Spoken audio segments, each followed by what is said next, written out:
यही चीज free body diagram में समझने वाली है कि अगर कॉन्सेप्ट आता है तो कुछ याद रखने की जरूरत नहीं है, आप बड़े आराम से अपना क्वेश्चन सॉल्व करके ले जाएंगे।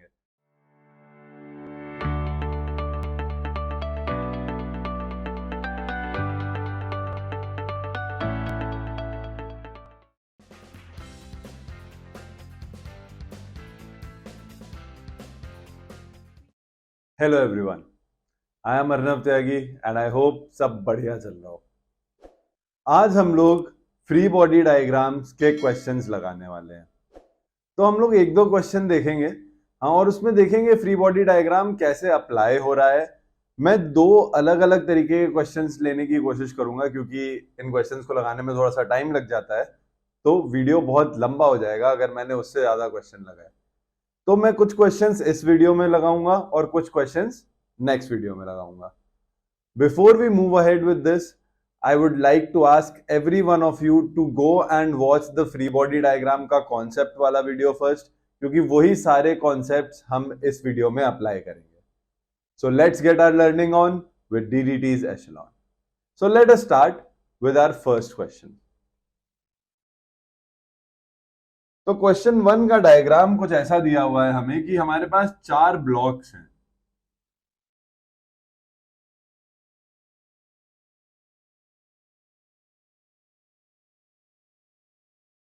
और ये आपस में स्ट्रिंग्स से कनेक्टेड है।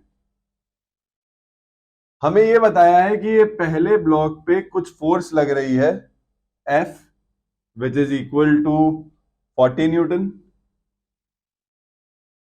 और हर ब्लॉक का मास हमें दे दिया है कि m ही है। तो इनको चलो ब्लॉक 1, 2, 3, 4 करके मार्क कर लेते हैं ताकि हमको आगे आसानी हो। साथ ही साथ हमें बताया गया है कि स्ट्रिंग्स में टेंशन T1, T2 और T3 एक्ट कर रही हैं जब ये फोर्स इस पहले वाले ब्लॉक पे या फिर ब्लॉक 4 पे लग रही है। हमसे पूछा गया है कि ये तीनों टेंशन की वैल्यूज क्या होंगी। तो चलिए शुरू करते हैं। तो पहले तो कुछ चीजें समझ लेते हैं जो इस डायग्राम में इतना क्लियरली नहीं लिखी हुई हैं कि जब फोर्स हमारी इस साइड लग रही है 40 न्यूटन की फोर्स, तो मोशन भी बॉडी का इसी साइड होगा, यानी कि इस डायरेक्शन में ऑब्जेक्ट कुछ एक्सेलरेशन लेगा। साथ ही साथ जो ये टेंशन की वैल्यूज है ये दोनों तरफ एक्ट करेंगी। कैसे?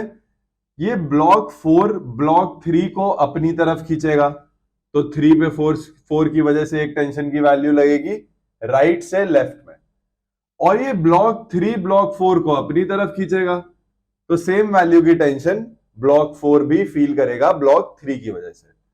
तो ऐसे ही टेंशन की हर तरफ दो वैल्यूज हमारी आ जाएगी। चलिए अब हम ब्लॉक M, जो ये फर्स्ट वाला ब्लॉक है, इससे शुरू करते हैं अपना काम। मुझे लगता है कि जो ब्लॉक सबसे ज्यादा आइसोलेटेड होता है उससे काम शुरू करना चाहिए क्योंकि इक्वेशंस आराम से बन जाती हैं। तो पहले तो सबके फ्री बॉडी डायग्राम बना लेते हैं, फिर इनकी इक्वेशंस बनेंगे। तो ब्लॉक 1 की बात हो रही है, इसका मास M है और इस पे बस एक फोर्स टेंशन की लग रही है राइट से लेफ्ट की तरफ, लेफ्ट डायरेक्शन में। जब ब्लॉक 2 की बात करें तो इसका भी मास M है, लेकिन इस पे दो फोर्स लग रही हैं, एक जो ब्लॉक 1 इसे अपनी तरफ खींच रहा है और एक जो ब्लॉक 3 इसे अपनी तरफ खींच रहा है। तो टेंशन की T3 फोर्स ब्लॉक 1 की तरफ और T2 ब्लॉक 3 की तरफ। लेकिन हमें याद रखना है कि एक्सीलरेशन इस डायरेक्शन में हो रहा है। ये याद रखना इसलिए जरूरी है ताकि हमें यह मालूम पड़े कि इन दोनों में से कौन सी फोर्स बड़ी है। अब हम ब्लॉक 3 ले लेते हैं, तो इसमें भी सेम कहानी हो रही है, मास M ही है, एक T2 फोर्स लगेगी इसको ब्लॉक 2 की तरफ और एक T3 force T1 sorry force लगेगी इसको ब्लॉक 4 की तरफ। और अगर हम अपने ब्लॉक 4 की बात करें तो इसका भी मास M है, इस पे एक T1 फोर्स लग रही है ब्लॉक 3 की तरफ और जो अप्लाइड फोर्स है F वो लग रही है लेफ्ट की तरफ। तो ये हमारे सबके फ्री बॉडी डायग्राम आ गए। मोशन हॉरिजॉन्टली ही हो रहा है इसलिए हमने वर्टिकल एक्सिस की बात नहीं करी है। तो चलिए इस ब्लॉक से शुरू करते हैं। हमें क्वेश्चन में बस इतना दिया हुआ है कि फोर्स 40 न्यूटन है, जी चलिए हम लोग 10 मीटर पर सेकेंड स्क्वायर ले लेते हैं, अगर उसकी जरूरत पड़े हमें, हालांकि इस क्वेश्चन में देखते हैं पड़ती है कि नहीं पड़ती है, और बाकी हम लोग अपना काम शुरू करते हैं। टेंशन की वैल्यू खोजनी है, तो पहले ब्लॉक एम। तो अगर मैं ब्लॉक एम, जो ये पहला वाला ब्लॉक है, ब्लॉक 1 की बात करूं, ब्लॉक 1 इसकी बात करें तो इसमें एक ही फोर्स लग रही है टेंशन की, जो पूरी तरह इसके मोशन के लिए रिस्पॉन्सिबल है। तो इसमें जो भी एक्सेलरेशन आ रहा है वो इस T3 वाली फोर्स की वजह से ही आ रहा है। तो मैं ये लिख दूंगा T3 is equal to mass into acceleration, क्योंकि इसका मास m ही है, तो m इंटू ए। मेरी एक इक्वेशन यहां से आ गई T3 के लिए। अब मैं चलता हूं ब्लॉक 2 पे।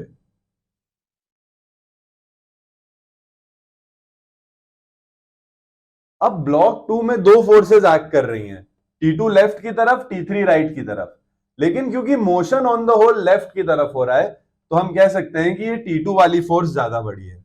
तो मैं लिखूंगा T2 minus T3 is equal to ma, क्योंकि इसका भी मास m ही है, एक्सेलरेशन सारे ब्लॉक्स में सेम ही होगा a। तो T3 की जगह मैं लिख दूंगा ma is equal to ma, जिससे मुझे मिलेगा T2 की वैल्यू है 2ma। ये डेटा मुझे ब्लॉक 2 से मिल गया कि T2 की वैल्यू है 2ma। चलिए ब्लॉक 3 पे आते हैं।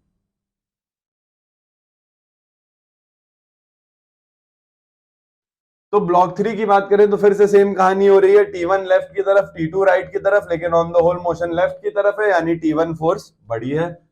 तो हम लोग लिखेंगे T1 minus T2 is equal to ma, और यहां पे हमारा आ जाएगा T1 minus ma is equal to ma, या फिर T1 की वैल्यू आ जाएगी, सॉरी T2 हमारा 2ma था, तो T1 minus 2ma is equal to ma, और T1 की वैल्यू आ गई 3ma। ओके, ये भी हमें मालूम पड़ गया। अब हमें निकालना है ब्लॉक 4 का इक्वेशन। तो ब्लॉक 4 की बात करते हैं।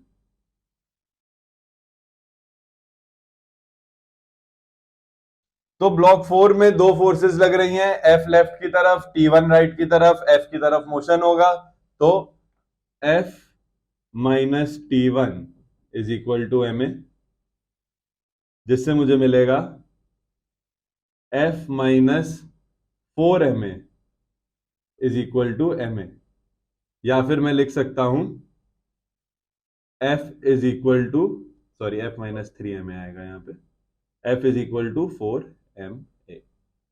अब कहानी यहां पे खत्म नहीं हुई, हमारे पास फोर्स की वैल्यू है, तो हम लोग लिख सकते हैं this will imply 40 is equal to 4ma।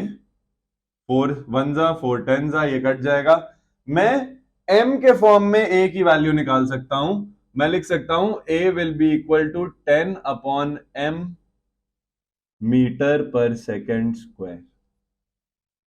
अब ये वैल्यू मैं T1 T2 और T3 की जगह रखूंगा और मुझे उनकी रिस्पेक्टिव वैल्यूज मिल जाएंगी। चलिए देखते हैं।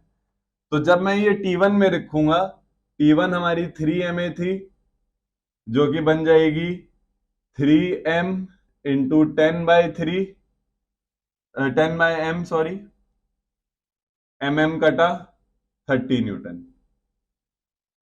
T2 was 2ma, तो ये हो जाएगा 2m इंटू 10/m, mm कटा 20 Newton. Similarly, T3, which was simply ma, will be m into 10/m, mm कटा 10 न्यूटन। तीनों फोर्सेस की वैल्यू आ गई हमारी, तीनों टेंशन की, बिना कोई फॉर्मूला लगाए, बिना कुछ रटे। यही चीज फ्री बॉडी डायग्राम में समझने वाली है कि अगर कॉन्सेप्ट आता है तो कुछ याद रखने की जरूरत नहीं है, आप बड़े आराम से अपना क्वेश्चन सॉल्व करके ले जाएंगे, सब सामने खुद बन के आएगा। चलिए नेक्स्ट क्वेश्चन देखते हैं, जिसमें पुली पे सेम कहानी हो रही है, मोशन हॉरिजॉन्टल की जगह इस बार वर्टिकल होगा। So let us start with our second question now, जिसमें हम लोग हॉरिजॉन्टल नहीं वर्टिकल मोशन का क्वेश्चन करेंगे। तो ये है हमारा क्वेश्चन हमारे सामने। इसमें हमें दिया हुआ है कि मास 1 is 10 kg, mass 2 is 5 kg and mass 3 is 20 kgs। और साथ ही साथ हमें दिया हुआ है कि g की वैल्यू विल बी 10 मीटर पर सेकेंड स्क्वायर। हमसे पूछ रहा है कि जब इन ब्लॉक्स को फ्रीली मूव करने के लिए छोड़ दिया जाएगा तो एक्सेलरेशन की क्या वैल्यू होगी और T1 और T2 स्ट्रिंग में क्या वैल्यू आएगी, टेंशन की क्या वैल्यू आएगी, दोनों हमारे स्ट्रिंग्स में। तो हमें यहां पे एक चीज याद रखनी है कि M1 10 kg है और M2 और M3 मिला के 25 kg है। तो जब इनको छोड़ा जाएगा तो डायरेक्शन ऑफ मोशन M2 और M3 की तरफ ही होगा, इसीलिए एक्सेलरेशन ऐसे हमने मार्क कर रखा है। तो चलिए इनके फ्री बॉडी डायग्राम बनाते हैं और देखते हैं क्या होता है। तो अगर हम लोग M1 ब्लॉक की बात करें तो इसमें दो ही फोर्स लग रही हैं, एक T1 ऊपर लग रही है और एक इसके वेट की वजह से M1G नीचे लग रही है। चलिए ठीक है। M2 ब्लॉक की बात करते हैं। अब ऊपर तो M2 में भी एक ही फोर्स लग रही है, दैट इज T1, लेकिन नीचे की बात करें तो नीचे M2 में दो फोर्स लग रही हैं, एक T2 इसे नीचे खींच रही है और एक इसका खुद का वेट M2G ये इसे नीचे खींच रहा है। तो दो फोर्सेस नीचे की तरफ। और M3 की बात करें तो इसमें एक M3G नीचे लग रही है और एक T2 ऊपर फोर्स लग रही है। तो चलिए इनके बेसिस पे अब हम इनके फ्री बॉडी डायग्राम से इक्वेशंस बनाते हैं। तो सबसे पहले शुरू करेंगे ब्लॉक M1 से। तो M1 ब्लॉक की बात करें तो इसमें दो फोर्स लग रही हैं, T1 ऊपर M1G नीचे, लेकिन बड़ी T1 है क्योंकि मोशन ऊपर की तरफ होगा। तो हम लोग लिखेंगे T1 minus M1G is equal to M1A। Values है हमारे पास, रखते हैं उनको। तो ये हो जाएगा T1 minus M1G 10 into 10 100 is equal to 10A। जहां से मैं ये भी लिख सकता हूं कि T1 will be equal to 10A plus 100 अगर T1 की वैल्यू आगे यूज करने की जरूरत पड़ी तो। चलिए ब्लॉक M2 पे आते हैं। तो जब M2 ब्लॉक की बात करेंगे तो इसमें दो फोर्सेस नीचे लग रही हैं और एक ही फोर्स ऊपर लग रहा है और मोशन भी नीचे की तरफ हो रहा है, यानी कि ये दो फोर्सेस बड़ी हैं, ये वाली फोर्स छोटी है। तो हम लोग लिखेंगे M2G plus T2 minus T1 is equal to M2A। चलिए यहां पे अपनी वैल्यूज डालते हैं। M2G की जगह हो जाएगा 5 इंटू 10 करके 50 plus T2 minus 10A minus 100 is equal to 5A। ये आएगा हमारे पास। तो यहां से T2 की वैल्यू हम लोग निकाल सकते हैं कि हम लोग लिखेंगे T2 is equal to minus 10A plus 5A करके 15A and minus 100 plus 50 minus 50 RHS में ले जाएंगे प्लस 50। ये हमारी T2 की वैल्यू आ गई। चलिए अब तीसरे ब्लॉक की बात करते हैं, ब्लॉक M3। तो M3 ब्लॉक में बात करें तो दो ही फोर्स लग रहे हैं, एक M3G नीचे एक T2 ऊपर। मोशन M3G की तरफ हो रहा है, मतलब M3G बड़ी है। तो हम लोग लिखेंगे M3G minus T2 is equal to M3A। तो ये हमें देगा M3G विल बी 20 इंटू 10 यानी कि 200 माइनस T2 की वैल्यू है 15A प्लस 50, तो minus 15A minus 50 is equal to 20A। तो इससे हमारे पास आ जाएगा 150 इज इक्वल टू 35A और A की वैल्यू आ जाएगी 150 upon 35 which will come out to be 5 से कर लेते हैं, ये 30 ये 7। तो हमारे A की वैल्यू आ रही है 30 अपॉन 7 मीटर पर सेकेंड स्क्वायर। चलिए A की वैल्यू तो आ गई। अब बच रही है हमारी T1 की वैल्यू और T2 की वैल्यू। तो कुछ नहीं करना है, यहाँ पे A की जगह 30 अपॉन 7 डाल देना है दोनों में और ऐड करके हमारी दोनों की वैल्यूज आ जाएगी, T1 की भी T2 की। तो देखा आपने कितने आराम से क्वेश्चन खुद को सॉल्व करता है। हमें बस एक एक ब्लॉक पकड़ना है और हमें बस एक के बाद एक इक्वेशन बनाते जाना है और उसको जितना सिंप्लीफाई कर सकते हैं कर देना है। कोई फॉर्मूला नहीं, कुछ नहीं रटना है, क्वेश्चन खुद सॉल्व होगा। तो this was your free body diagram के कुछ क्वेश्चन। अब यहां पे हमने एक स्ट्रिंग वाला कर लिया जिसमें हॉरिजॉन्टल मोशन था, एक वर्टिकल मोशन कर लिया पुली के साथ, लेकिन अभी और भी टाइप्स ऑफ क्वेश्चंस बचे हैं, तो उनको हम अपने नेक्स्ट वीडियो में कवर करेंगे। So that was it for today. अगर कंटेंट पसंद आया हो, चैनल को लाइक करिए, सब्सक्राइब करिए, वीडियो पे कमेंट करिए, शेयर करिए और ऐसे ही हमारे वीडियोस देखते रहिए and help us in making education fun for you. This is Arnav Tyagi from DDT's Echelon signing off. Thank you.